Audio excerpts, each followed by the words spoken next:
Welcome and thank you for standing by. At this time, all participants are in a listen-only mode. During the question and answer session of today's call, if you would like to ask a question, please press star 1 on your phone, record your name, and your line will be open. Today's conference is being recorded. If you have any objections, you may disconnect at this time. I would like to now turn the meeting over to Mr. Gang Do. You may begin when ready. Thank you. Thank you, Katrina. Good morning, everyone. My name is Yang Do, a research analyst at the Financial Strategy and Research Office at the CDFI Fund. Today is the first webinar of the 2021 CDFI, NACA, and RRP TLR report. We will have another one next month, June 15. So my role here is to review your data and also answer any questions regarding non-compliant and non-technical. We also have another two panelists, Camille Lane and Scott Zellin. They may have some technical issues, but they will be in soon. So to begin with, I would like to take to another website. So this is the CDFI Fund website. Before you do anything, you need to visit the website, and you should scroll down all the way to the bottom of the page, and you see this icon, Compliance and Performance Reporting Resources. This is the resources for the TLR report. So you should click on that, and this will lead you to, and you scroll down all the way to the section called the CDFI TLR Guidance Documents and Information. And you see here we have two webinar videos and one guidance. And we just put the two videos. One of them will visually show you the mechanical process of how to submitting a TLR report, either manually enter the data or using CSV or XML template to upload the data. So the video will visually show you how to do that. The second video will show you how to geocoding an address to get the zip code. We will talk about that later when we discuss the address section. The most important thing and the starting point is the guidance. That's where you always should start here and go through the guidance. That's the beginning of the process. So I click on the guidance here, and you will see, make sure you always get the latest version of the guidance. This is the latest one, February 2020, the lining version. So you should get this one. Don't use the older version, the one from last year. Always use the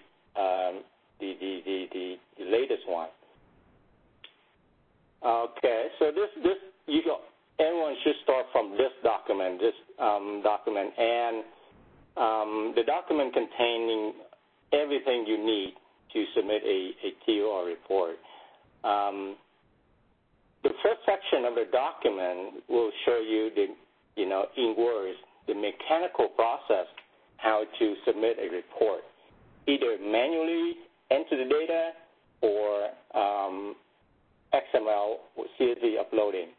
The video that I mentioned earlier, we visually shows the same process, same thing, but visually show you. So you should read the document and watch the video. Can help you out, I think, better that way.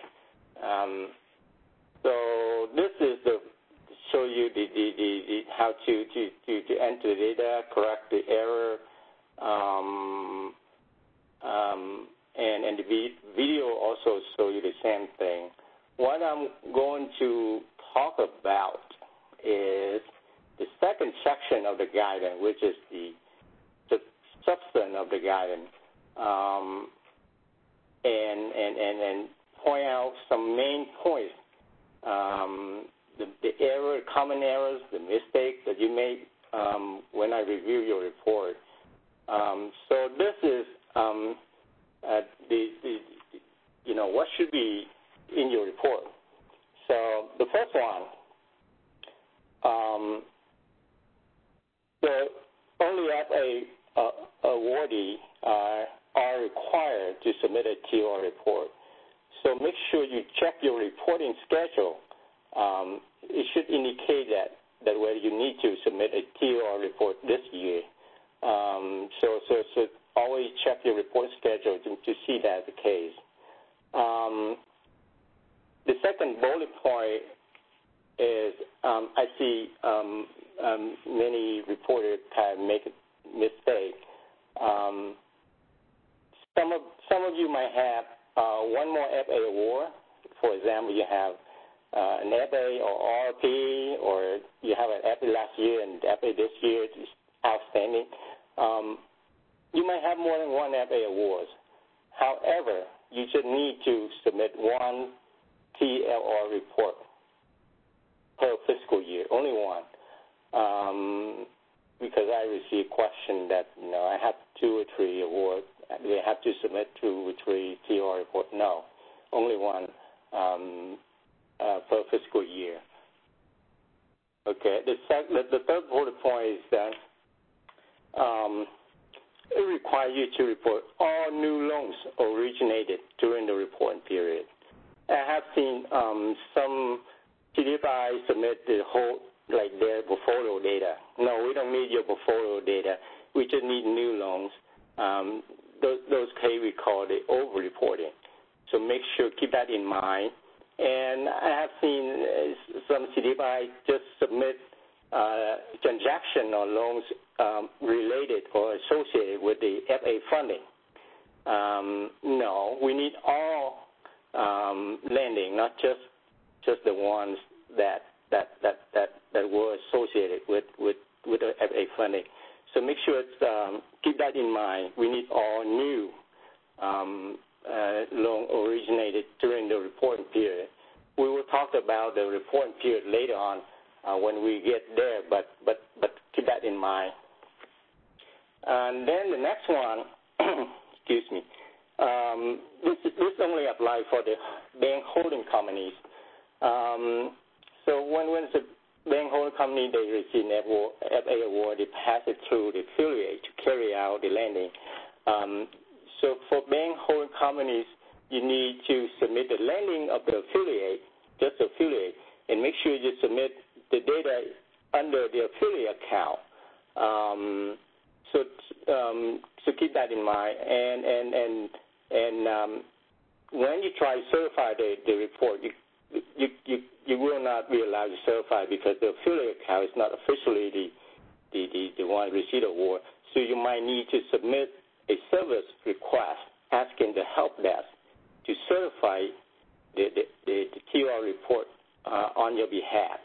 So banking whole company, make sure you keep that in mind and do correctly.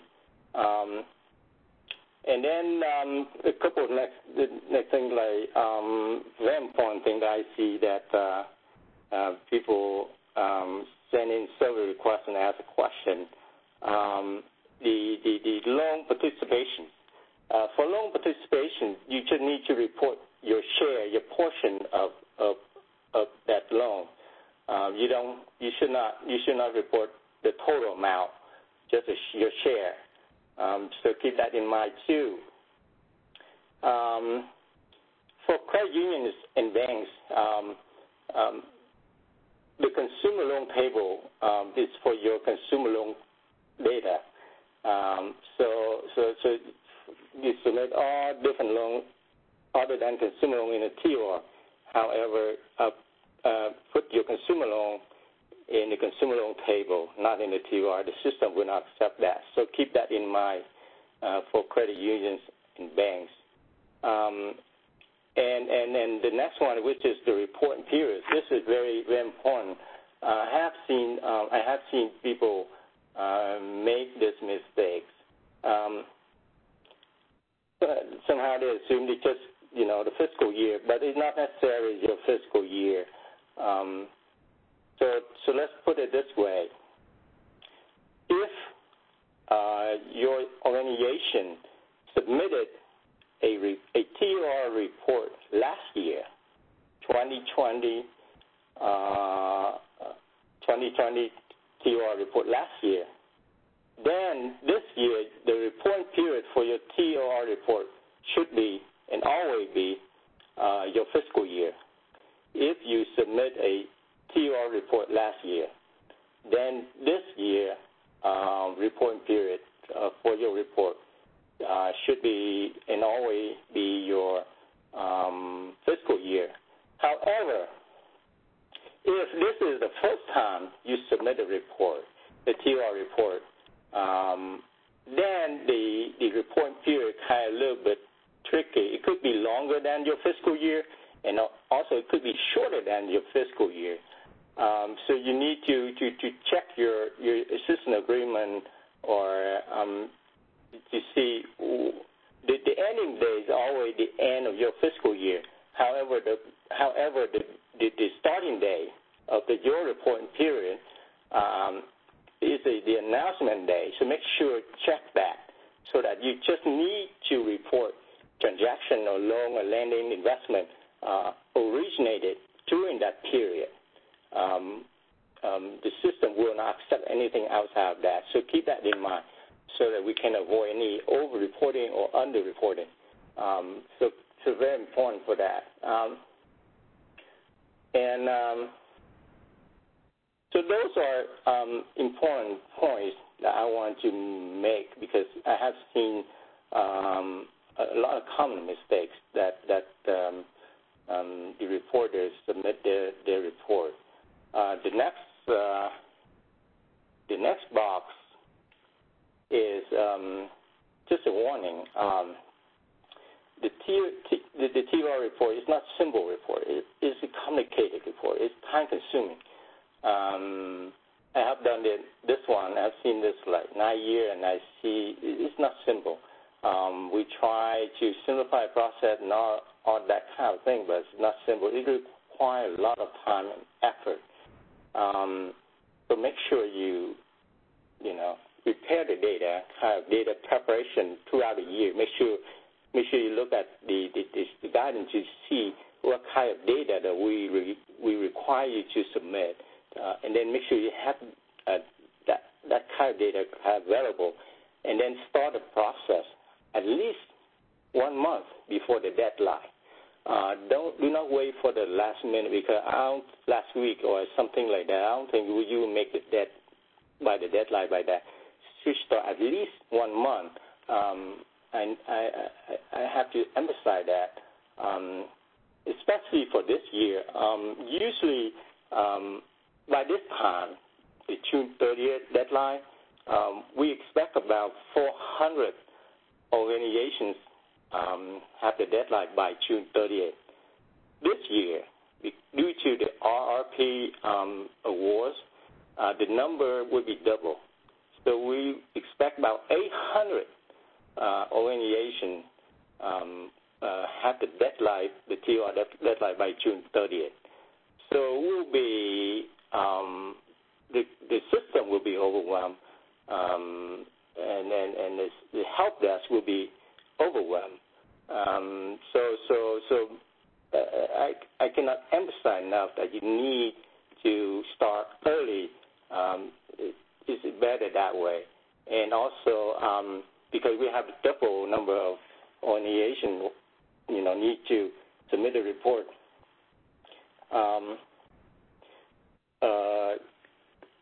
Should have patience with us, especially for the help desk. And when you're done with the report, it just says submitted, but it's not done. So the fund will review your report, which is I will review your report.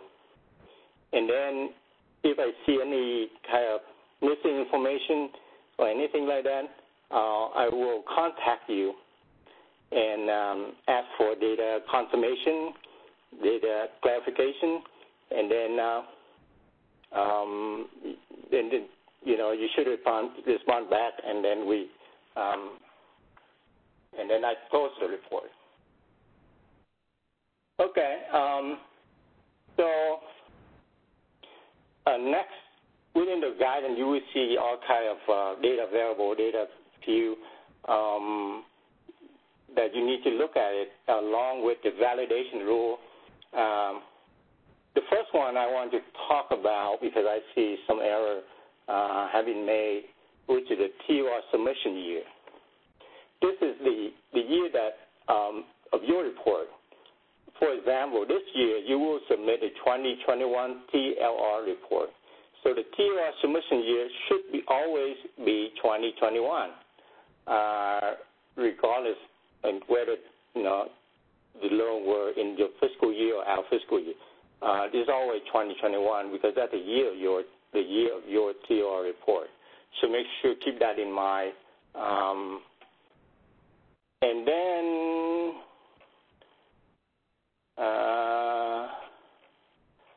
let me see the next common error. One thing about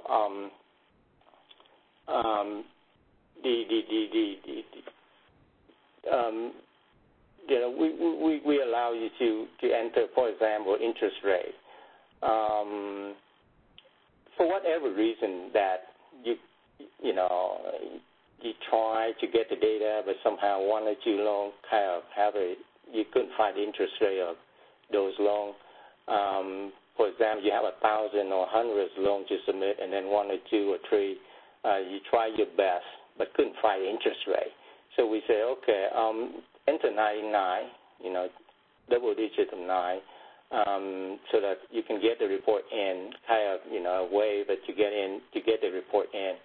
However, it's not the way not to submit a report to us. So if you enter interest rate, instead of interest rate, you just enter 99 for all the transactions you send to us. I will review the data, and I will see that, and I will send back to you and ask for the data. So 99 or anything like that, you will see in the guidance. It just help you at the kind of the last resort. Kind of you try your best, but you couldn't find one or two loans, and then use them. But you need to provide the data to us. It's very important. And also pay attention to the validation rule. You see, they have all kinds of rules. These validation rules embedded in the system. So you need to pay attention to them because your report won't get in the system if you violate those rules. So spend your time on these things and make sure they meet the condition that help you later on a lot. Okay. So the next section I also want to emphasize, which is the FA program type. Make sure you code your transaction correctly. So if you would like to use a loan or a transaction or investment for example, RRP, then make sure you code RRP.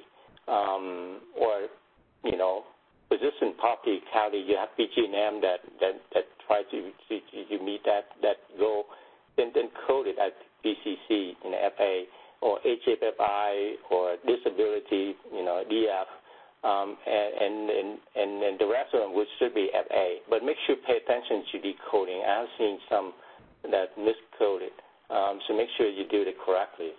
Okay. And then the next one that I would like to touch on, I think the address section, very important.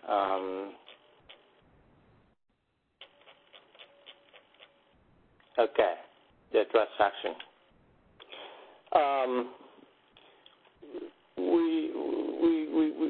We want accuracy of location of the lending. because we want to see whether the activity is in the distress area. So address of the borrower, very important to us. Make sure you get the valid addresses. Okay, so pay attention to this. So first, if investee type, like you make a loan, investee type is a business or CDFI. For example, you make a loan to a business, or you make a loan, very small number of cases, you make a loan to another CDFI, certified CDFI, very small number. But if you make a loan to a business, then you just need to either enter the physical address of that business, or if you don't have the physical address, then you can enter X and Y coordinate. You don't need to enter both. You just need to enter either the physical address or X and Y coordinate, because sometimes the business are in the rural area. Some they don't have physical address. So in those cases, then you take you go to Google and look for X and Y coordinate and enter, and the system will accept it. Or sometimes there's a loan to redevelopment site. You don't have the address. So in those cases, you enter X and Y coordinate. But you don't need to enter both. You just either the physical address of the business or X and Y coordinate. Okay, so if investee is individual, for example, you make consumer loan to individual, or you make home mortgage to individual, the system requires you to enter the Fip code. That's it, the Fip code, because we don't want their addresses, home addresses in our system. So you don't need to enter their physical address or X and Y. You usually need to get the Fip codes. And how to get a Fip codes, I mentioned earlier, we put out a video show you how to get that. So make sure you watch that video, how to get the Fip code. It should be 11-digit. And so if investee type is individual, you just need to enter the Fip codes. So that's two important things. And lastly, very few transactions in islands area, for example, Puerto Rico, U.S. Virgin Island, or Guam or Samoa. For those cases, very few number. You just need to enter two things. The first one, the project state, you enter the code of that territory. For example, Puerto Rico, you enter PR.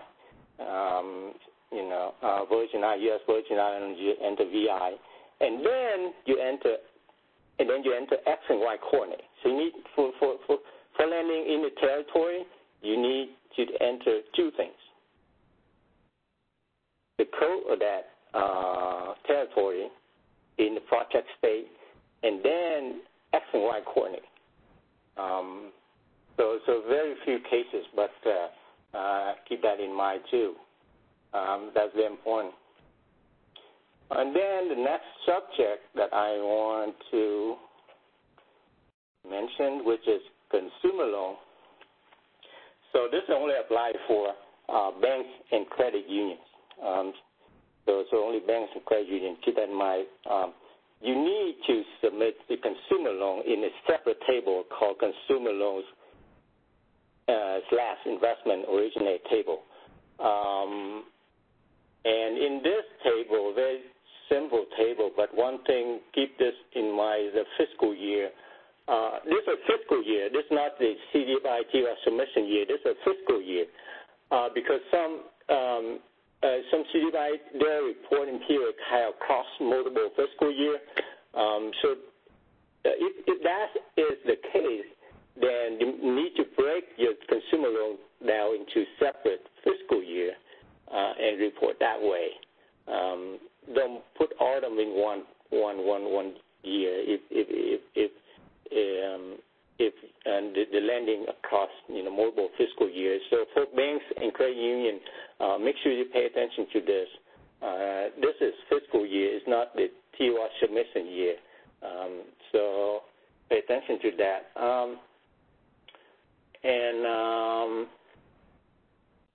The next topic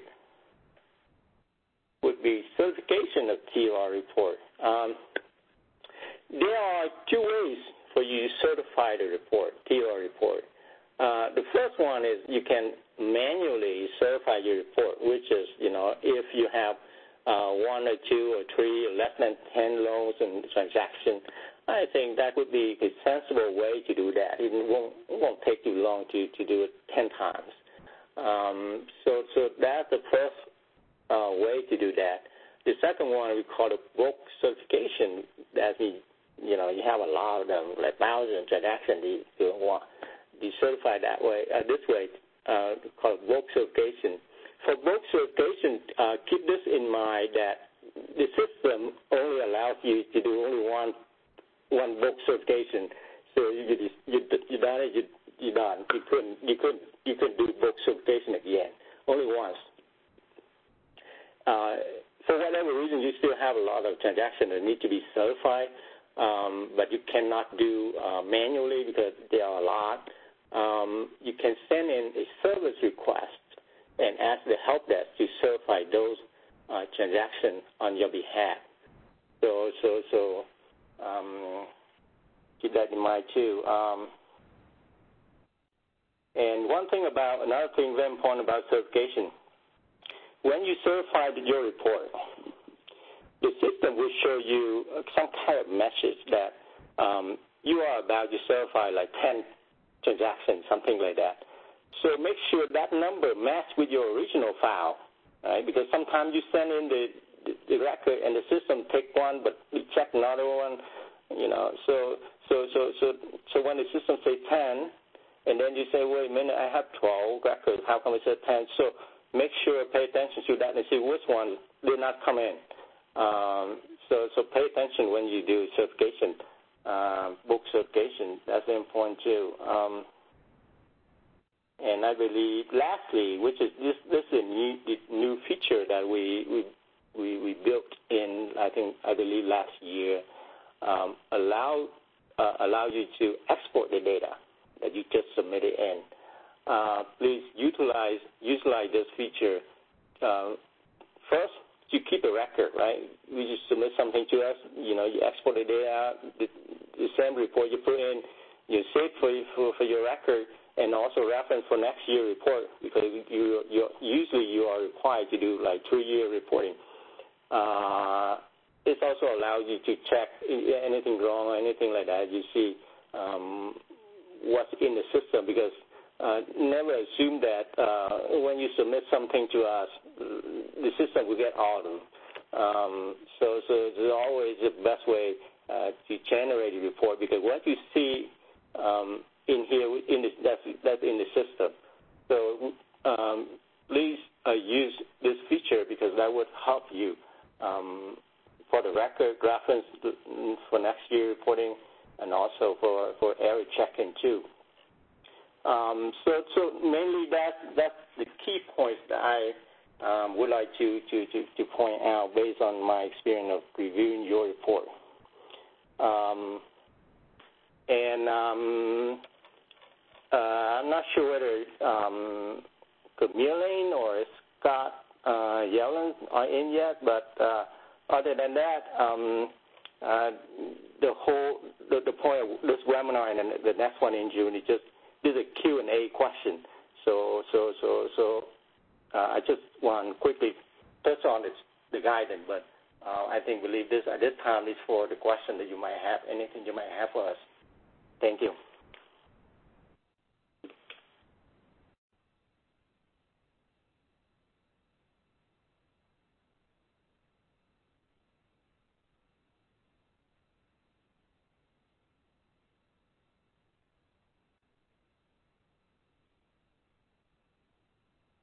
Katrina? Hi, Jung. This is Scott. I'm on the line as well. If anybody has any technical questions, I'd be more than happy to answer them regarding the upload. All right. Thank you, Scott. And Camille. Yeah, I'm on the line for compliance. Okay. So our first question comes from Nathaniel Bogus.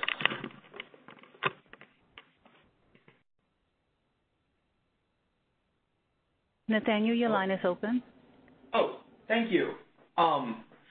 So I have a couple questions, but I'll just stick to one now. And first, I'd like to just say thank you for the new feature where we can download the submitted TLR reports. That's an excellent feature we've made good use of.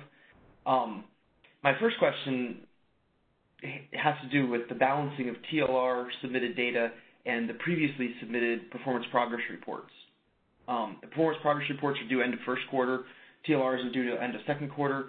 If there's information discovered in the intervening period while the TLR is being prepared that might affect the totals that were submitted for the PPR, is that the kind of thing where we need to reach back out and ask for the PPR to be altered in some way, or is that not a big issue? I'm particularly thinking of issues where you might have one loan for a couple $100 become eligible or become not eligible depending on information that comes to light.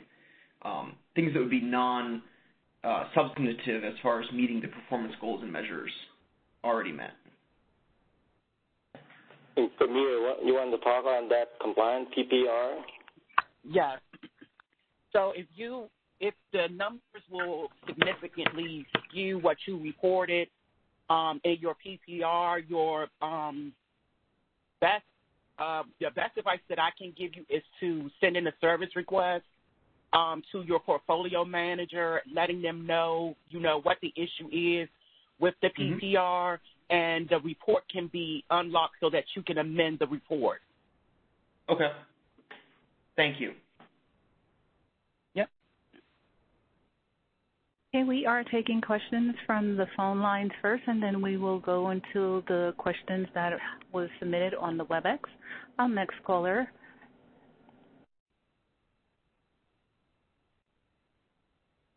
Okay. Alice Veenstra. Hi, this is Alice.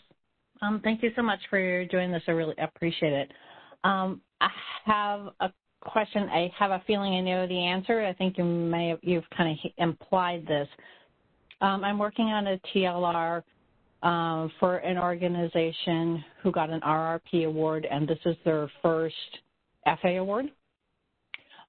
So the instructions are to report all of 2021. They made half a dozen loans before 6/15/21. So those are not RRP loans because they were made prior to the RRP award. They're not FA because they don't have an FA award. So how do I handle those? I have a feeling what you're going to tell me is they're outside the reporting period, and so I shouldn't include them. Is that accurate? Yeah, you got it. I mentioned before the reporting period, very important. For the RRP, I think for this year, very short, less than fiscal year. It starts by June 15, 2021, and it ends, if you have the end by June 30th, December 31st, 2021, so about 6 months. So you just need to report loans originated during that period. That's it. June 15, 2021 until December 31st, 2021 for RRP. Thank you. Once again, if you would like to submit a question on the phone line, please press *1, record your name, and your line will be open. Going to the web, our first question comes from Rosa. She would like to know, will the presentation be sent out? We record the section, and I believe we will post on our website so that you can review it at your convenient time. Yeah. All right. The next question is from Pearl. For the program type, if the loan was not from any of the programs and not from the FA, but from our regular loan fund, what program type would I enter? The FA would be residual. So if a loan is not any above, basically is not any above, then you enter FA. FA is none of above. Mm-hmm. Our next question comes from JB. When submitting TLRs, When submitting TLRs through the CSV upload, is there a maximum number of records that can be uploaded? In other words, can a file be too large to upload? Bob, can you talk on that? Hi. We have submitted records, say up to 100 records or so. There is a limit. We don't exactly have it. Generally, trying not to keep the file above a meg if possible. It's not really the matter of number of records, maybe the size of the file itself. So if you do see yourself kind of getting to that level, I would suggest splitting it out. If you do have something that is significant, you can definitely reach out to us via a service request, and we can see what we can do to assist you on that. Our next question is from Michelle. A TLR report was due for the period ending on 6/30/21 for a grant beginning 6/15/21. No loans were made. How do we comply with the request? I'm not quite understand the question. Can you repeat that question, Katrina?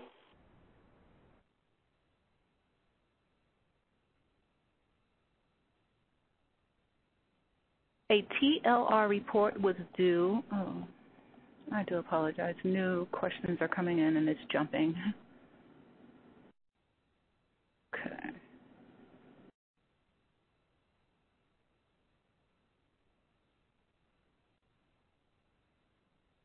One moment, please. Sure. Okay. A TLR report was due for the period ending on 6/30/21 for a grant beginning 6/15/21. No loans were made. How do we comply with the request? Okay. If you don't have any transaction, any loan originated during the reporting period, you just send in a service request. Just say that I have, the organization have make no loan during the reporting period. Therefore, I don't need to submit a TLR, and then we will mark it as such. Yeah. Okay. All right. This one's from Jennifer. Can you please issue the guidance earlier in the year for organizations with March FYE? The guidance usually we try to do it every year. We try to put it out usually by August, the end of August, so that the first cohort of reporting will have about a month, because the first cohort reporting have the due date by September 30th. So usually you have 1 month to consult the guidance and submit the report for that fiscal year. So expect sometime, if we have any new guidance, we will have it by the end of August. But somehow some kind of emergency or something like that, like for example the Lightning version, which is it's just the technical aspect of just the user interface and nothing else. We issue by February, but usually by August. That's always the case. This is also from Jennifer. Can you also issue a simple document that outlines new or change items in the guidance each year instead of including the items with the guidance? Sure, that's something we can do. We we can have the guidance which incorporate all the new data, but also we have a separate document just outline the changes. Yep, we'll do it next time. Okay. And this is from Leslie. Can you please review exactly where to get the most updated guidance? That's the website that I show you, the fund website. So I would recommend, 1 month or 2 months before your due date, you go to the website and you scroll down the TLR section and download that document right there.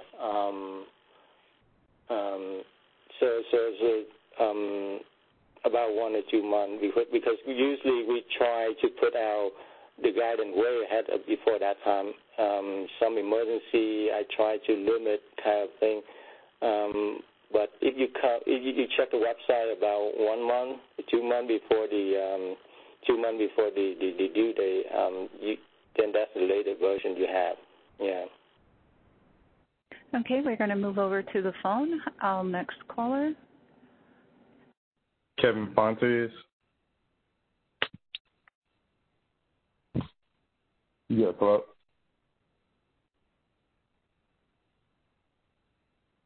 Kevin, your line is open. Hello, thank you. I believe I submitted the question in the messaging as well, but I'm a newly formed company. Just started, well, really haven't started any type of transactions or anything. I won't start until June, but wanted to know what information I would need to provide for a TLR would I provide projections, or am I going to be needing some form of actual transactions in order to be able to submit? It has to be the actual transaction. So the first thing I would recommend you look at the guidance I show you, and your report should only include loans or transactions originated, that means closed, during the report period. So it has to be the actual because you have 6 months to submit the report. Because, for example, if your fiscal year ends by December 31st, 2021, then you have 6 months, which is the due date would be June 30th, 2022, which is 1 month from now. So you have 6 months to report the transaction already occur in the past. So it had to be actual. Yeah. Gotcha. Okay.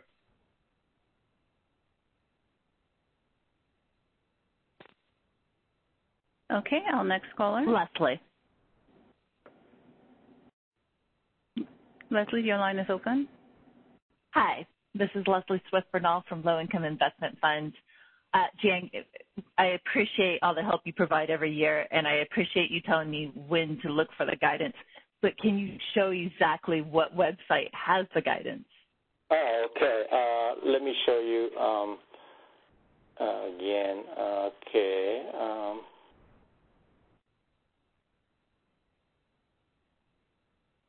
Okay, let me do this.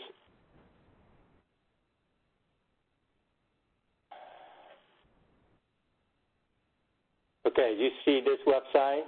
Yes. Yes. https://www.cdfifund.gov, right? Yes. And then you scroll down. That's what I do all the time. Easy. All the way to the bottom. You see this icon? Compliance and performance reporting resources. That's where you click on that, and then you go down to right here. You see that CDFI TLR guidance document information, and you see this document right here. Yep. That's the guidance. There you go. That's what I needed. And then Thank you so much. the other two, which is the video, visually show you how to do mechanical process, how to submit the data. But there's a guidance. Okay, that's where you get. There's only one location. Get it here.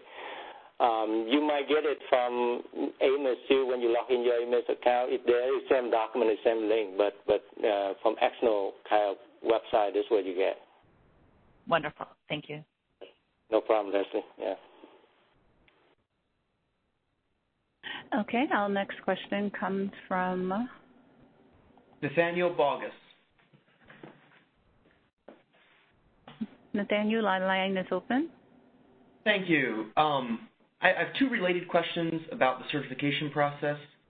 So if I understood what Zhang Do was saying, if we have a bank holding company who has an FA award and the award is on the activity of the subsidiary, we submit the TLR in the portal of the subsidiary, and historically, since that subsidiary did not itself have an award, we have to submit a service request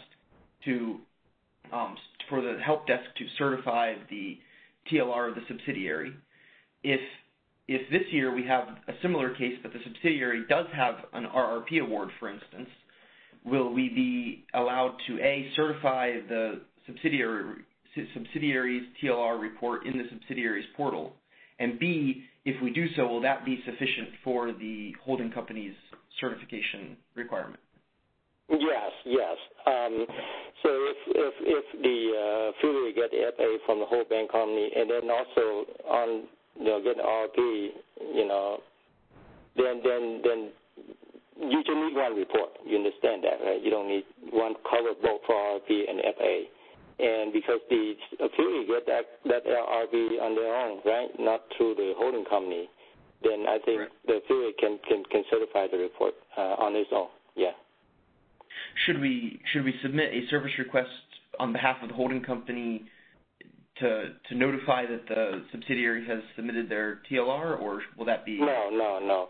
The whole point that you submit a service request so that because you're not allowed to certify, the affiliate cannot certify. That's why you need the record get certified. The whole point you want to get the record certified. So if the affiliate can certify the report on their own, then that's good. You don't have to submit the service request. Thank you so much. No problem. Okay, our next question comes from Ross Canty. Your line is now open. Hi there. This is Ross Canner from Habitat Mortgage Solutions. And I just have a question on the timing of reporting. So our fiscal year end is June, and we submitted our fiscal year 21 CDFI report that was due at the end of 21. I know you mentioned during the call you referred to a 6:30 deadline. I just want to confirm if that was just an example you're using, because I'm seeing in Amos our next due date is 12/31/22 to submit for fiscal year 22. Yeah, that's just an example. You usually have 6 months after your fiscal year end. So if your fiscal year ends June 30th, 2021, then your due date would be December 31st, 2021. You have 6 months after that. So that's just an example, yeah. Sounds good. Okay, once again, if you would like to submit a question via phone, please press *1, record your name, and your line will be open. Our next question comes from Josie online. I would like to know if loan increases to existing loans should be included in the TLR. In other words, if the loan was from before the reporting period, but the increase happened during the loan period. Yes, but you only report the increase, right, the amount increase. For example, you make a loan last year to the entity A about, for example, $10, right? And then this year you increase the loan to $20. So the same loan, you just increase the amount. So you just report the $10 amount increase, because we don't want to double count. So if you report the total number, there will be double count. So you just need to report the increase to this year. Yeah. Our next question is from Jennifer. Where's the best place to find deadlines for interim reporting? Interim reporting. I'm not sure. There's a question about CDFI TLR. It sounds like the NMTC, the new market. We don't have interim reporting. It's the NMTC. It's not CDFI. you need to send in a server request, and then our staff from the NMTC will respond to you. Yeah. Next question is from Paula. How do you represent deferred zero-interest loans? You should enter zero. If you have a zero interest rate of a loan, you enter zero. The system allows that. Yeah. Next question is from Janine. What loan service software has the capacity to generate a TLR report that can be uploaded to AMIS?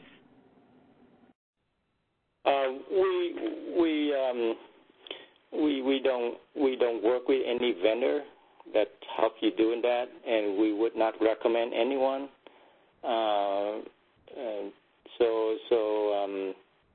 You need to find it on your own. Yeah. Mm-hmm. Next question is from Tipton. Is there a specific place to look to find the specific dates we use for the date input? Example 2/1/21 to 1/31/22. You mean the date close? I do not quite understand the question. I assume you asked about the date close of the loan. So the day that the borrower signed the document, it's on the loan agreement. Okay. That's the day you should put in, and if it's not clear, then you can ask again, or you can send in server request, and I will understand the question. I will answer your question. Mm-hmm.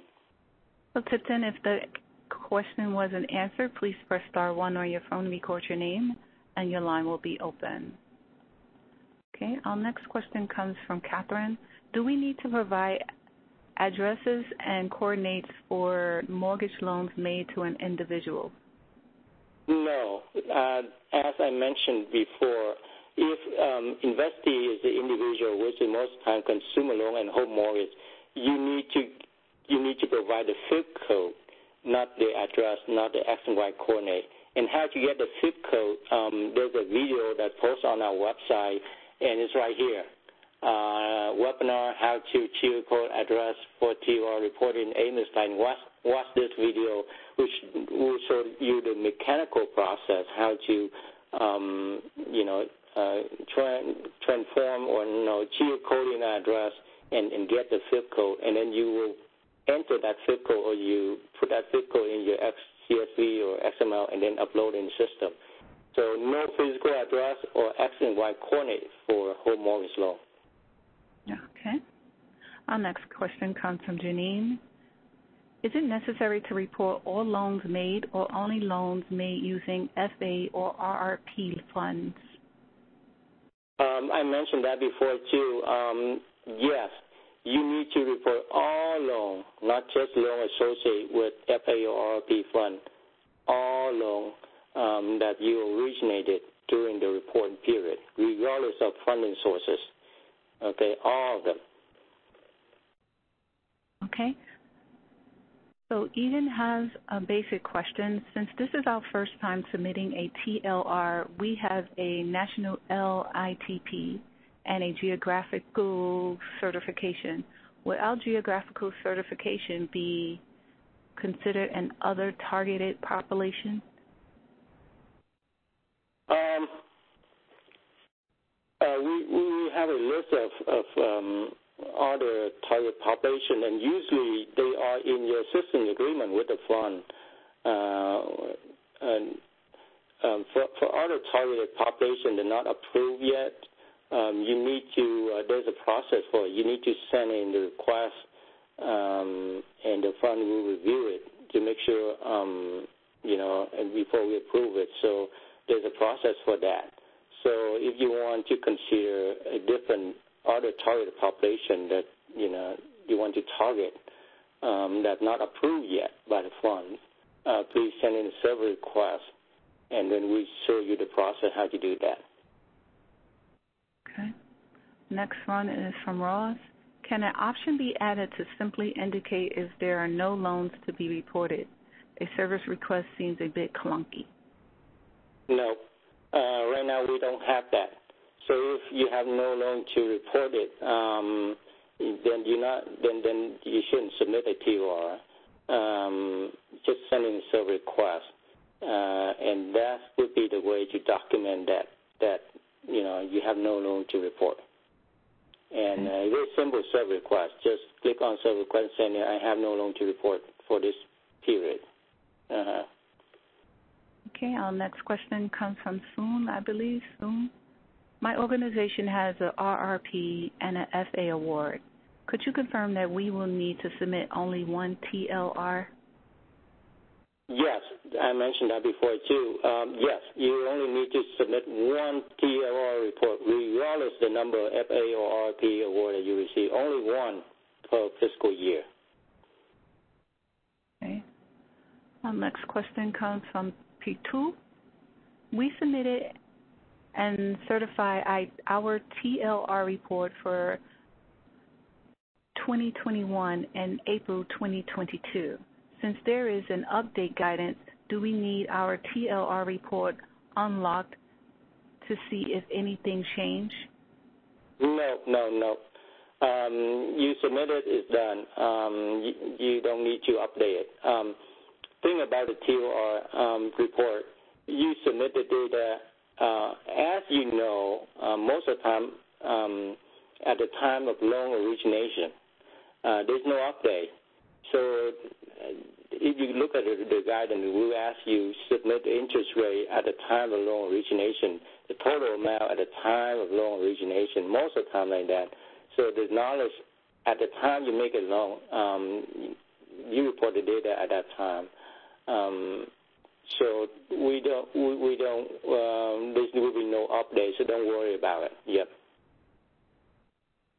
Once again, if you would like to submit a question via phone, please press star 1, record your name, and your line will be open. Our next question comes from Chip Church. Your line is now open. Yes, I had asked the question earlier. I wasn't sufficiently detailed in my question. For example, we got the Rapid Response Program funding, and is there a specific place I look to determine the time frames of the loans that were made? For example, do I input the loans made between June of one year through the end of May the next year? Because it's not always a calendar year. Where do I look to find the dates for the loans that I input? Okay. Usually, in your assistance agreement, there's a date there, but I'll tell you this. If your fiscal year ends by December 31st, 2021, usually that's the time. That's why you have the due date by June 30th. The RRP report period is from June 15, 2021 to December 31st, 2021. Only 6 months for this year.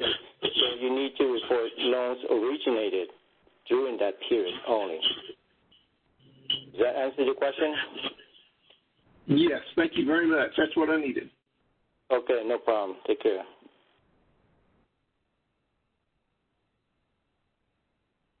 Okay, our next question comes from Nathaniel. Your line is now open. Thank you. So this is similar to my last question. If you have a bank holding company that has multiple subsidiaries and it's received FA awards for each of the subsidiary banks, FAs based on the activity done by each of the different subsidiary banks, when it comes time to submit the TLR for the bank holding company, is there anything special we need to do beyond submitting a TLR on the activity of each of the subsidiaries through the subsidiaries portals and certifying them that way? Is there anything over and above that we need to look at in that kind of situation? No, only affiliate lending activity. So, for example, the holding company, pass the FA to affiliate A, then the affiliate A will report the lending activity for that year, and then if at the same time the holding company pass another FA, different FA to affiliate B, then affiliate B will report a separate report, just affiliate B land activity for that award. So depend on where the FA was passed through. Okay. That was my assumption, but thank you for confirming. Okay, no problem. Okay, our next question comes from Leslie. Your line is now open. Hi, Jiang, it's Leslie again. I'm asking about the loan increase reporting. So earlier you said if we make a loan increase to a loan that closed in a different fiscal year, we do need to report on it.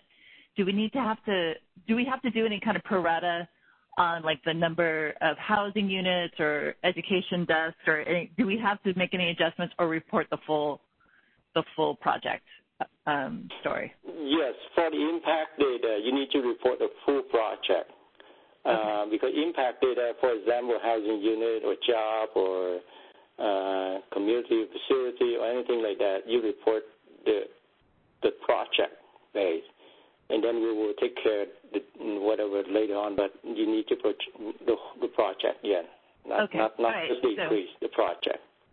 So we closed $2 million in fiscal year 21, and we're going to close $500,000 in fiscal year 22. Go ahead and just restate the whole project information. Yes.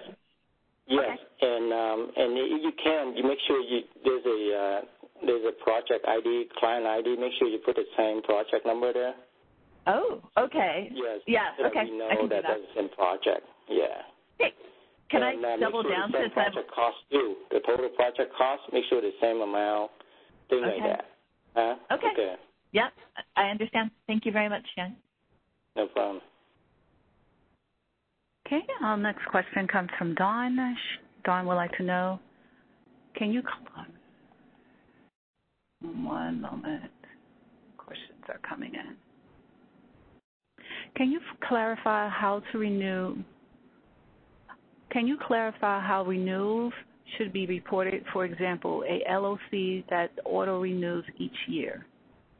Yes, the same thing for increase. We treat it as same thing for increase. So if you renew the same amount, then you shouldn't report it because it's the same amount of loan.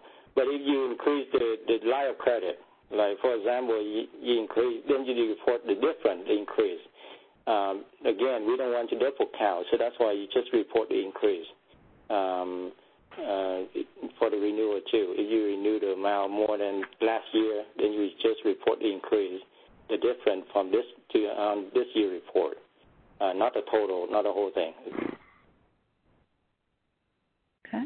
Our next question comes from Nathaniel. Your line is open. Yes, thank you. So for the TLR, columns BC through BF deal with square footage, and column BC is the total square footage to be constructed, rehabilitated, acquired, etc. The subsequent three columns ask for a breakout of the square footage of the property, and it gives the options of manufacturing, office, or retail. The guidance doesn't give a lot of elaboration on what properties should fall into those categories, where the lines are, and I was just wondering if there will be forthcoming guidance, or if you could offer some thoughts on that. Particularly, things like edge cases, like a hotel, for instance. So manufacture, office space, retail. If you have anything other than that, then there should be category other, and that other would be in the total number. We have asked you to report the total, right? The total square footage, right. And then we ask you to break them down. So you put in the total number, and if it doesn't belong to manufacturer or office or retail, then you just enter zero for all of them. Then we know whatever you have is not belong to that three category, but other. The best way, because I haven't seen a lot of people ask about this question. these belong to manufacturer or office retail. But if you hesitate, you don't know where to put, I think the best way right now is just send in server requests. Like you said, like for educational facility, that we have another category in the report called community facility.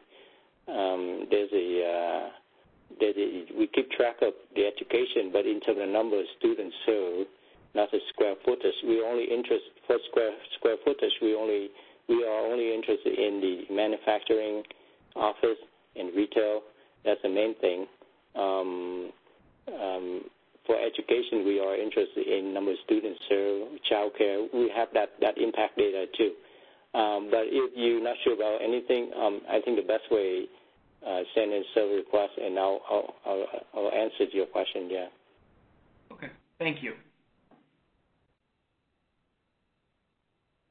Our next question comes from Catherine online.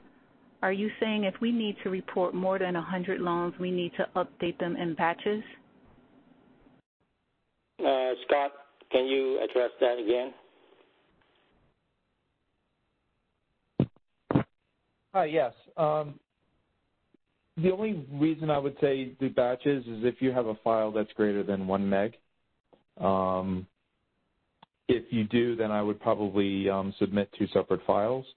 Just to make sure that when you load each file, that you go through the whole process of submitting the TLR, and then you can load go through the same process of loading the second file.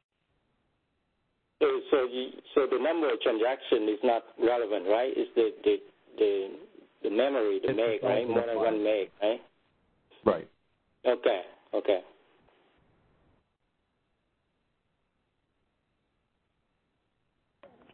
Okay, so our next question comes from William.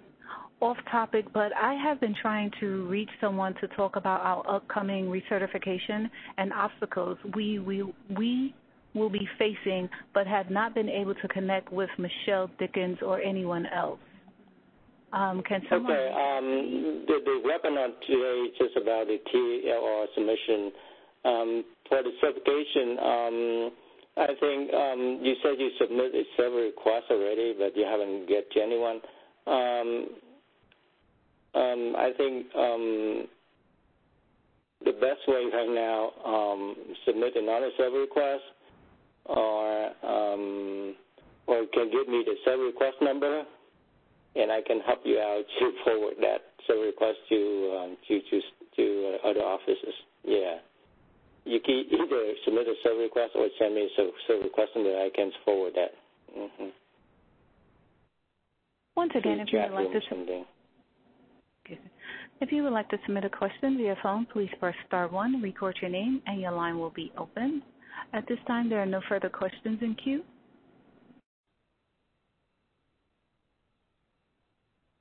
I do have one from Jennifer. Question is square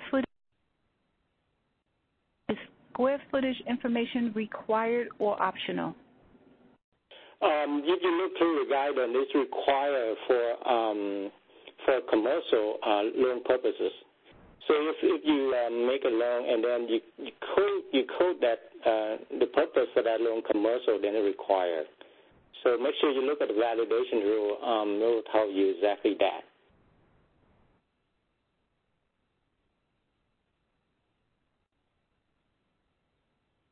Right, we do have another one coming in. Rick stated, thank you for the presentation. It was very helpful. I just see one more come in. One moment, please.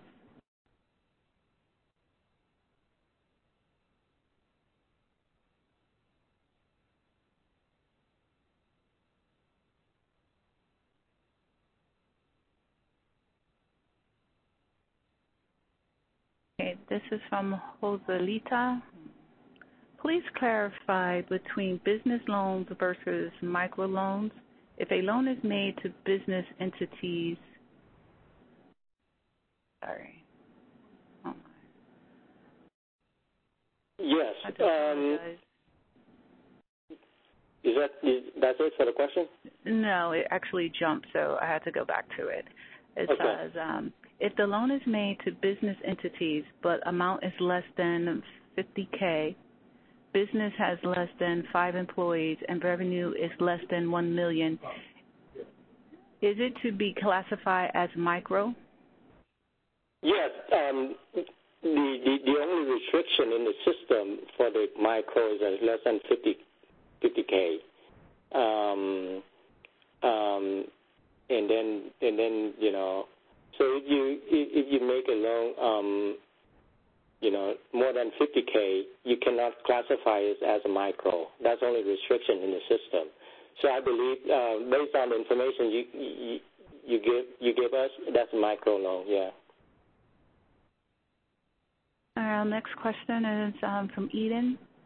Is a follow-up question on increased loan amounts. Should the loan close date be the date of the increased amount? Also, if a loan is refinanced at a new interest rate, how would we report that? Yes, it should be the day that you increase the amount. Refinancing, for refinancing, the same thing. If you refinance the same loan, then you shouldn't report that loan at all. But if you increase the amount, then you need to report the difference, the increase, because we want to give you credit for the extra lending, so you report the increase. Yeah. Okay, our next question comes from April. What if the loan that is chosen for your PG&M reporting for RRP is a consumer loan and not on the commercial side, so therefore not listed on the sheet? Do we mark the ones located on the commercial sheet under FA program type as RRP, FA, and then all the others as FA? Right now, the RRP, we just is on the TLR template. So you have under FA program, you have the RRP. So if it belongs to RRP, you make sure you code that RRP. If you have banks and credit union and you have a consumer loan that for RRP, right now we don't have that coding yet. So you just report as normally, and then we will give you credit for the RRP on the consumer loan table. Okay, thank you. We have a question from Nathaniel. Your line is now open. Yeah, I just wanted to say one more time, thank you so much for hosting this, all three of you, for taking time to answer our questions. It's been very illustrative. Last question I think I have, just for certain micro loans and certain RECO single or RERH single loans, the guidance and the validation when we submit requires those loans to be reported with a business investee type.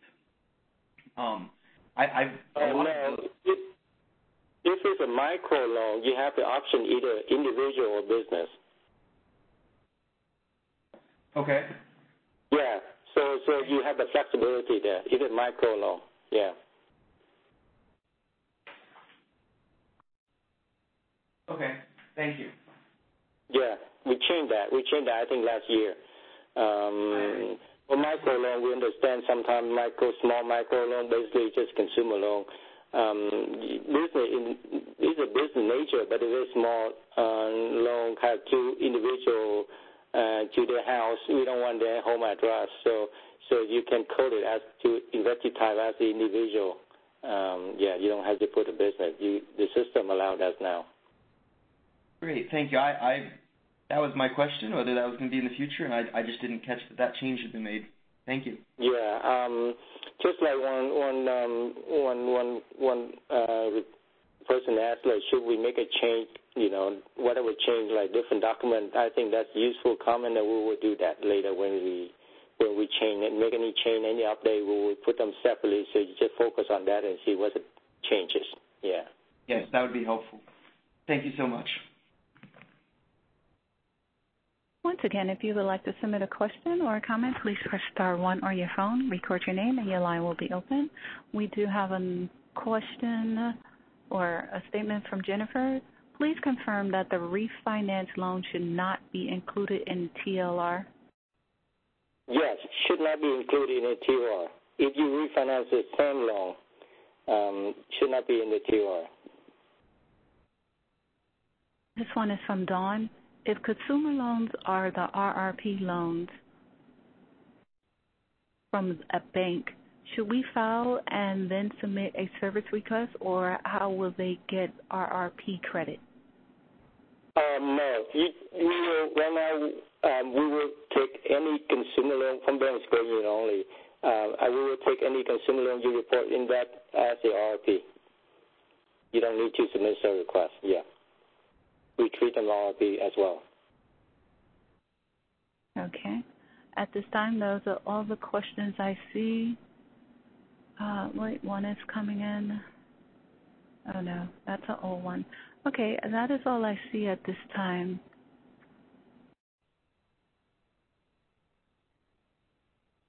Yeah, the section will end at 1, so we have some time. So we'll give the audience some time to think if they have any other questions. Probably 10 minutes, something. If not, we will end early. Okay, so we have one from Josita. For business loan, use project address, and for micro, use physical address of business. Depend on how you code it, investee type. If you, because some micro loan is actually, go to business too. So if the investee type, when you code it to business, then you need to enter the address, physical address of that business. Because if it's business, we need to know the physical address. However, if you code the micro loan to individual, investee type is individual, then you don't enter the physical address. You just enter the Fips code. So for micro loan, depend on how you code it as investee type. It's either go to the business or individual, and then you provide the address as such. If it's business, just physical address or XY coordinate. If you go to individual, investee type is individual, then you enter the Fips code, the Fips code only.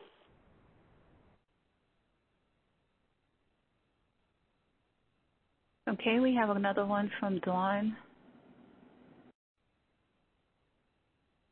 How will the FA/RRP distinction be made on the consumer loan?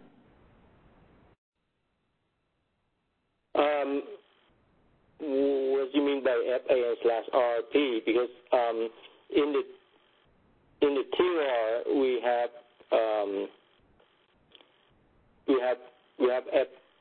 FA and RRP separate entities.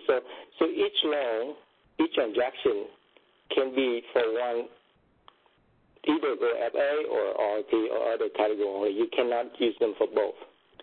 So if you think this loan will apply for your RRP, PG&M, then you code it as RRP. If it's none above, like go to different kind of PG&M that's not none above, then you should code that transaction as a FA. But you cannot use one transaction for both. Our next question comes from Jennifer. Please confirm when to use either Fips or,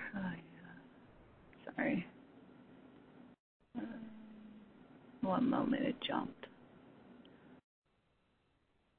Please confirm when to use Fips or XY coordinates.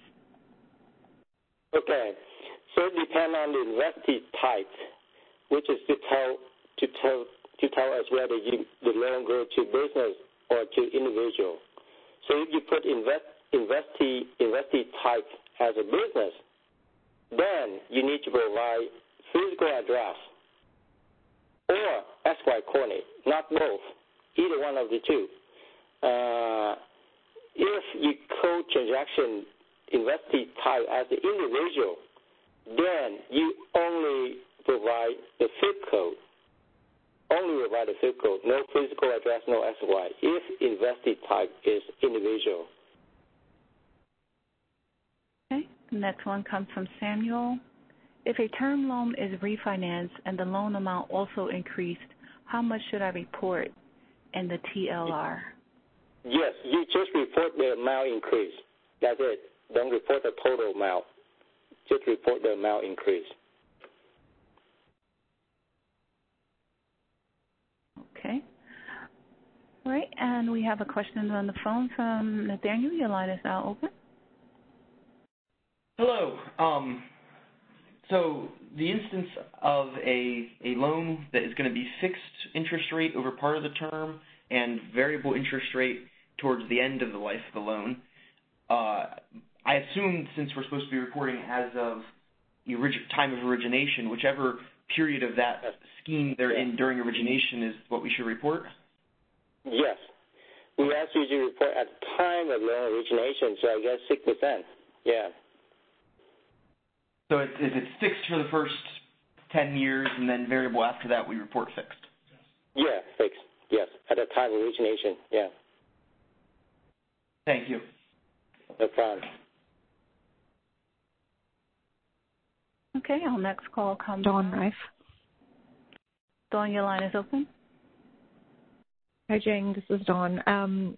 So just to clarify on the consumer, so if a bank has small dollar loan, FA, and an RRP award, how on that consumer file is all of that kind of being denoted between the three programs?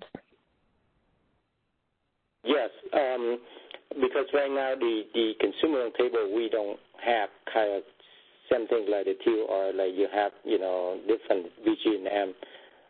So we'll treat all of them, FA and RRP, if you have both awards. And I believe you also submit a PPR report. In the PPR, you can separate them in there. But for the TLR and consumer loan table, we give you credit for both RRP and FA there, too. Okay. So we just submit the consumer as is, and everything does get counted as both? Is that? Just submit as allow you to submit right now, because we don't have a indicator to tell which one which. So you just submit as the system allow, and we will treat them as RRP and FA, all of them, yeah. Okay. Sorry to keep harping. Just wanted to make sure. No problem, yeah. Thanks. All right, our next question comes from Jessica. Will the GEO code give us the LITPA, IA, or other classifications for the census tract, or just the Fips code and the census tract? How can we get this information? Okay. The GEO coding process just gives you the FIP code. That's it. For the others that you mentioned, like LITP and user, those are, self-reporting, and I think on the guidance, we'll give you some information how to do that. For LITP, the income has to be below 80% of the threshold. For the IA end user, the people have to live in the investment area. We show you the link to show you the table where to identify investment area. It's on the guidance.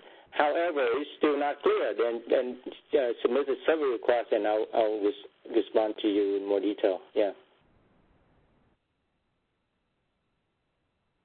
Okay, our next question comes from Nathaniel. Your line is now open.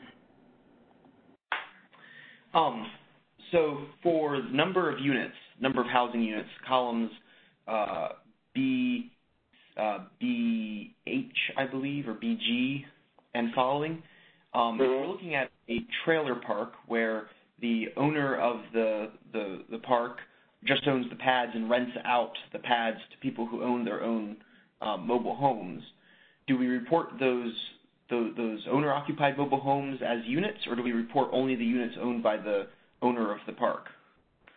Okay, so it depends on the purpose of the loan. So it's not the home mortgage, right? It's not the no. let's say it's not a working capital loan, but the owner is buying the mobile home park in its entirety. But half the units, say, are owned by the individuals, and he's just renting property to them. Oh, okay. Then you count the unit. That belongs to what we call the residential real estate that he rented out.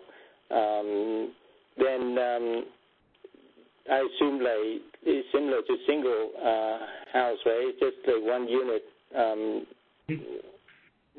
You count the one unit. They have different unit there, right? Yeah. So if I go and buy a mobile home park that has 50 spots for mobile homes, and in purchasing the mobile home park, I'm actually purchasing 25 of the mobile homes, whereas the other 25 spots are rented to individuals who own their own mobile and just park it in my spot. My thought would be I'd probably report 25 in the number. Yeah, the spot. Your spot. Yeah. Okay. Before the spot, add the unit. Yeah. Okay. Great. Thank you so much. No problem. Yeah. Okay. At this time, I have no further questions in queue.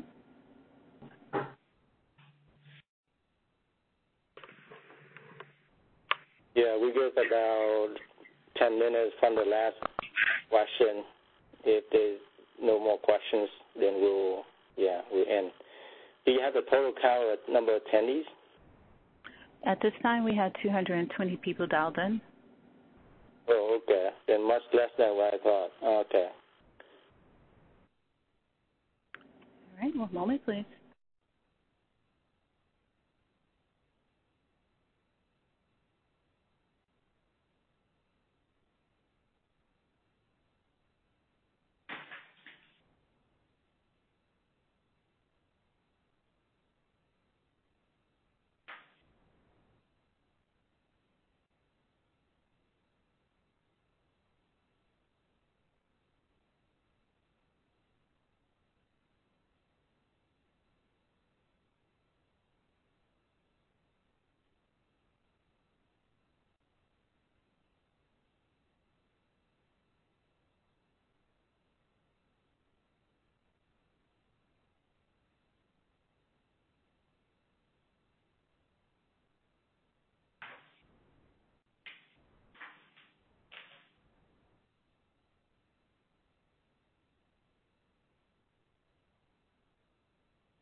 Once again, if you would like to submit a question or a comment, please press *1 on your phone, record your name, and your line will be open.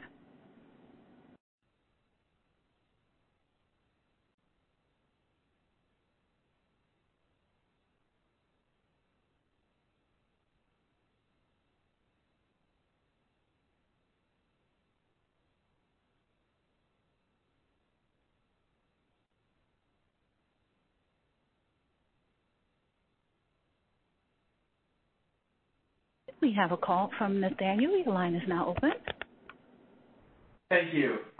This question concerns amortization type, column N, and in particularly wondering about single pay loans where the principal and the interest are bundled together into one lump payment that isn't due till maturity. Is that going to be classified as an other amortization type? Yes. Great. Thank you. No problem.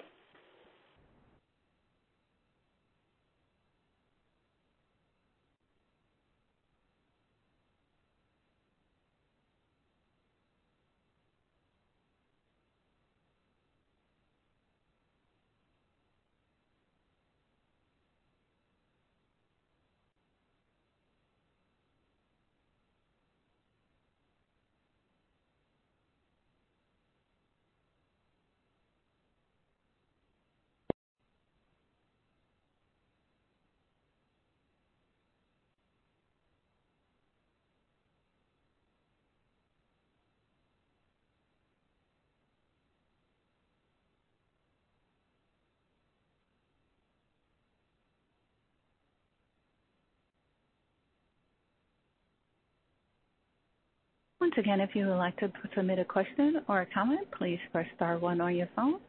Record your name and your line will be open. That is star 1. Thank you.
Okay, we have a question from Lee Robinson. Your line is now open.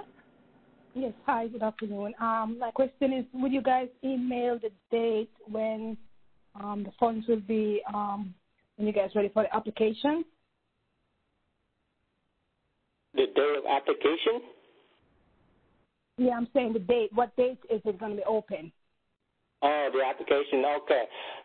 This is only about the TLR report. Different office will handle the application. So I think the best way is you submit a service request, and then do go to the office that handle the applications. Okay. Right, yeah, I think that's the best way. Yeah. Thanks.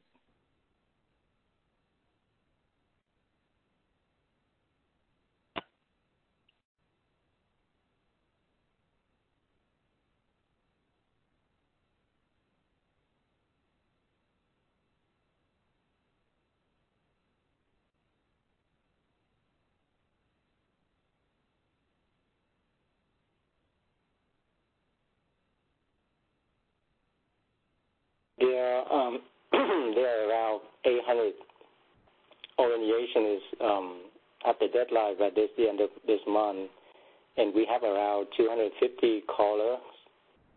So I'm afraid that the webinar might not reach to all the recipients, or they might not aware of that the event, because we have at least 400 RRP, which is new, first-time reporter. Unless they know how to do it, they don't need to be on the webinar. Or maybe they wait for the last minute to support. Maybe we see them in June 15th. But the number 250 kind of low. Yeah. Okay. We do have a question from Virginia.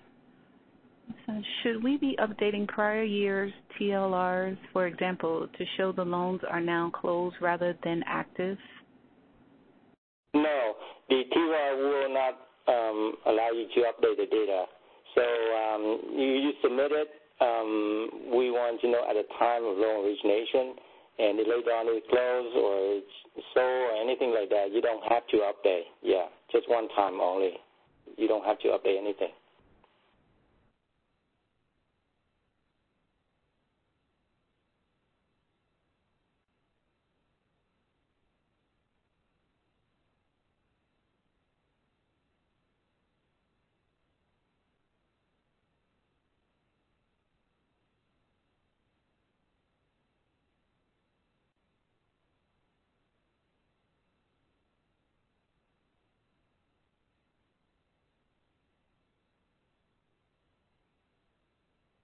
And this is from Carlene.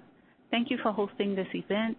We always look forward to the training information as we continue to grow as strong CDFIs. Thank you also for recording and providing the presentation. Our TLR due date is 12/31/2022. However, we do not like to do things at last minute, so we appreciate this update. Have a great day. I appreciate that too. Thank you.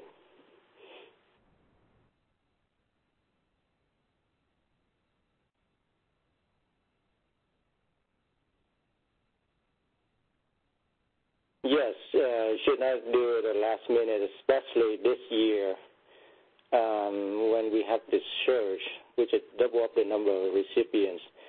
So I cannot emphasize enough that you need to start now because the process will be frustrated. The system will be overwhelmed. It will shut down, it will crash.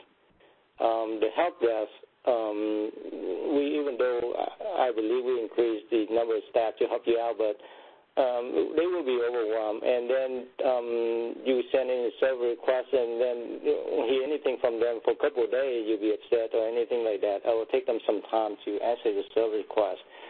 So it should start early as you can, and have a lot of patience on us. And you couldn't do it today. Kind of try tomorrow. Kind of like that. But I've done this like 9 years. I haven't seen it from different systems. It will be a lot of frustration and sometimes anger and all things like that. But the best way is to start early as much as you can. And go through the guidance, pay attention to the validation rules, because that will help you later on. That will make the process go smoothly if you pay attention to the validation rules. We value the quality of the data, so spend some time on the data, make sure the data makes sense to you. Spot check and all things like that. Make sure the number of records that you submit in the system match with your original file. Pay attention to your reporting periods. Do not over-reporting or under-reporting. That will help a lot because otherwise the system will not allow you to report you get in. And when I review your data, I will talk to you, send you the requested data, and you spend more time with me. So if you spend a lot of time from beginning, you pay attention to data quality, validation rule system, then will help you tremendously later on that you're done. You don't need anything. And one more thing, when you submit a TLR report, make sure to check your reporting schedule. It should show submitted. And if you're done submitting and it's still showing pending, then you need to download your report or send in server request and ask it why it's still show pending. Make sure it shows submitted because if not, then you're not done.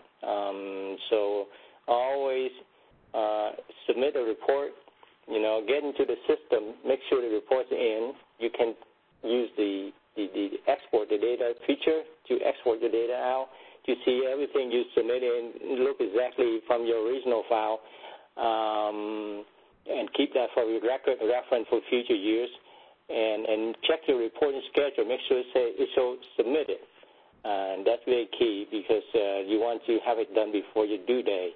Otherwise, you will receive notification message non-compliant from our certification office. From compliance office. So make sure you've done that. And then always start early and have a lot of patience, especially at this time of the year, June 30th, next month coming up. Okay, I have another question from Pearl. Do you have to upload a file and input all the information in AIMS? You should, on the guide that will show you, and also the video will show you, you should get the template from you log in your AIMS account. They show you stuff and get the template, which is a CSV template, and then you enter the data in the template, and then make sure it's all data quality, all things like that, and then the guidance and the video will show you how to upload that template into the system. And then the system, if there's no error, the system will accept your file, and you can check it, make sure it's in your account too. And then you certify. When you certify, it will pop up the number of record that you certify. So make sure it's matched with your original file. And then if it's matched, then you certify, and then you're done. That's the process. You should look into the guidance, and the video will show you step by step.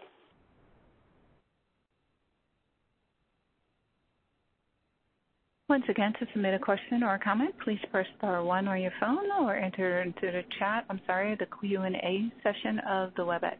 Thank you.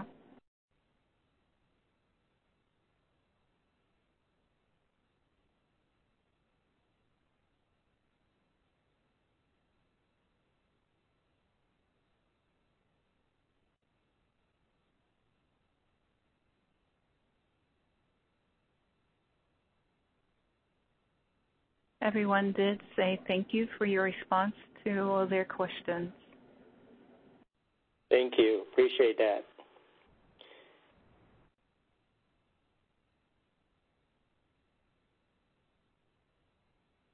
And one more thing. When you have the technical issues, like you submit and it's some kind of technical errors, when you submit server requests, make sure you copy that, do the screenshot of that technical error or copy down in Word, something like that, and attach it to your server request. That will facilitate and help the help desk to understand the nature of the issues.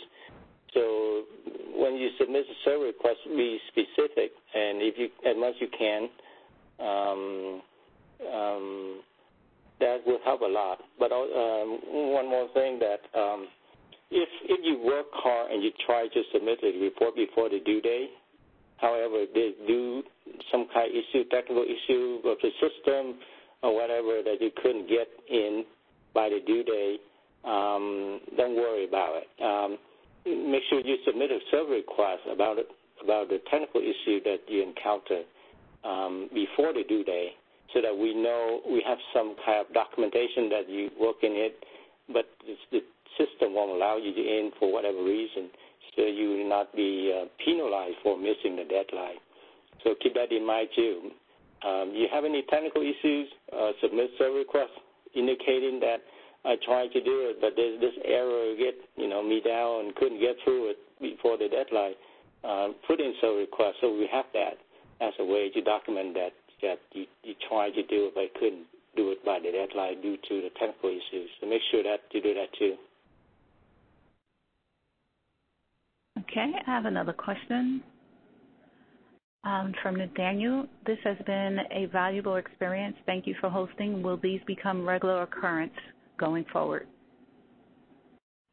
Yes, we plan to do it by some time every year, because we believe by June 30, that's the largest cohort of reporting, about like 70% or 80% of recipients will have the deadline by June 30th because they have the fiscal year end by the end of the calendar year.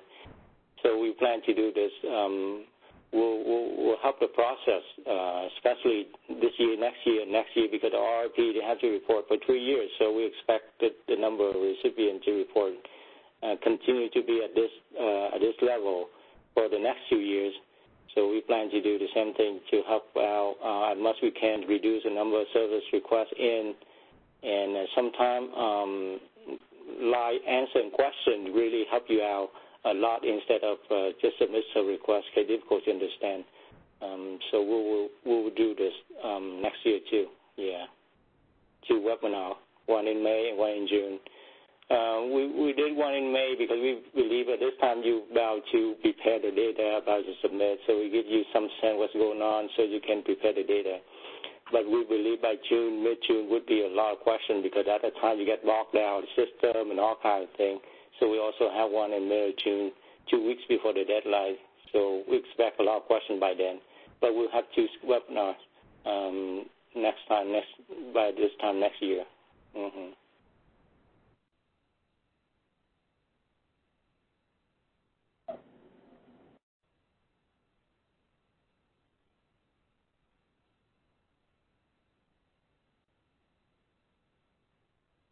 Once again, if you would like to submit a question or a comment, please press star 1 on your phone. Record your name and your line will be open, or you can submit a question on the WebEx in the Q&A section of the call.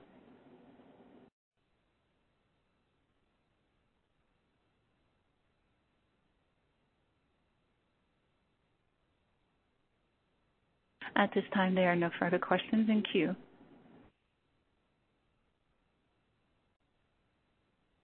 Yeah, we have about 13 minutes before 1. So 1 more minute and we could end the section, yeah.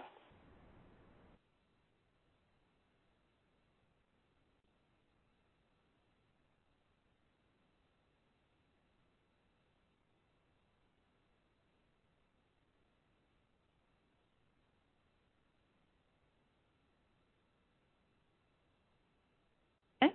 Jennifer would like to know how will she get a copy of today's recording? I believe we'll get some kind of video link, something, and then we will work with our purposes internal. We go through clearance process, and then we'll post on our website right here. You can see this section right here, the webinar, CDFI guide, and we'll put right here because we want to put in one place so you can find everything here. So we have the link right here in front of you, right in this section.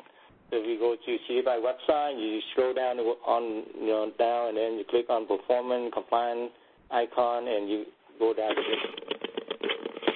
this section right here, and we'll have the link right here. We try to facilitate and we'll do as soon as possible because we believe this section is beneficial to other people that might not have time to attend the webinar. So we try to do as soon as we can.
Okay, I have another question from Jennifer.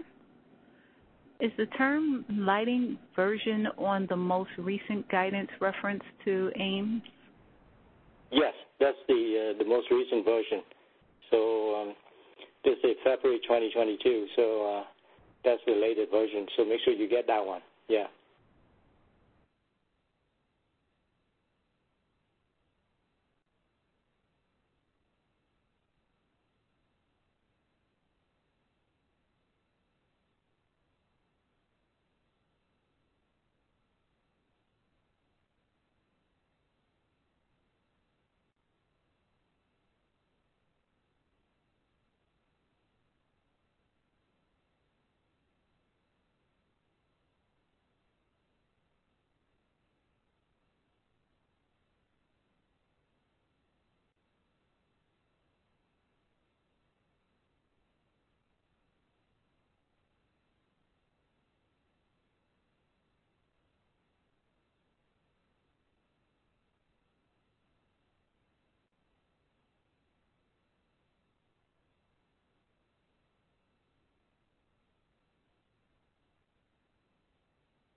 So our total line count at the end of the day's call was at 237 people.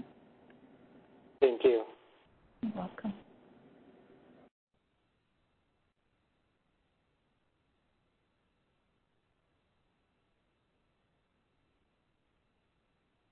You have the count from at the beginning too? Yes, I do. The count was at 166. Okay. So if, excuse me, so if they lock in, the recipient lock in some kind of middle and get out some kind of middle, then the number won't cover them, right? I'm sorry? If the recipient, the caller, they call in the middle section, and then get out kind of before the end. Right. The number won't cover them, right? Yeah, okay.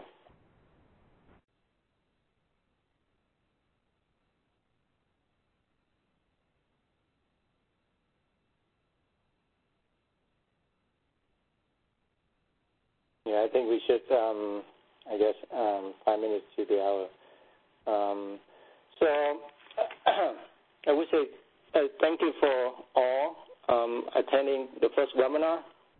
This is the first time we've done this. We always try to improve. So if you have any comment, you can send survey requests, and we'll improve the process. The data that you submitted to us is very important. We need the data to understand the credit need of the distressed area and distressed population so that we can serve better. Also, the data you submitted to us will be requested by Congress and other government agency. So it's very important. So make sure you done properly, correctly, accurately. And I cannot emphasize enough because due to the serve this time, always start early as much as you can, and be patient with the process. That will help you out. That will help us out. And I'll see you next month. The second webinar in June 15. Thank you very much. Thank you all for your participation. This concludes our conference. You may disconnect. Speakers remain on the line. Thank you.